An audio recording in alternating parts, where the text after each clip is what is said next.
সূরা বাকারা। বিসমিল্লাহির রহমানির রহিম। রহমান রহিম আল্লাহ তাআলার নামে শুরু করছি।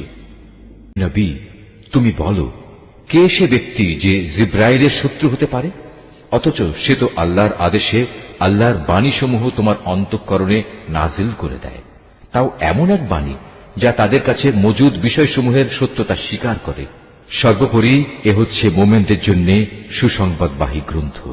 যারা আল্লাহর শত্রু তার বাণীবাহক ফেরেশতার ও নবী রসুলের শত্রু জিব্রাইলের ও মিকাইলের, তারা একদিন এ কথাটা বুঝতে পারবে। স্বয়ং আল্লাহ তাআলাই হচ্ছেন কাফেরদের বড় শত্রু। অবশ্যই আমি তোমার কাছে সুস্পষ্ট নিদর্শন পাঠিয়েছি। পাপী ব্যক্তিরা ছাড়া এ সব কিছু কেউই অস্বীকার করতে পারে না। কিংবা যখনই তারা আল্লাহর সাথে কোনো ওয়াদা করেছে, তখনই তাদের এক দল তা ভঙ্গ করেছে। আসলে তাদের অধিকাংশই ঈমানদার ছিল না।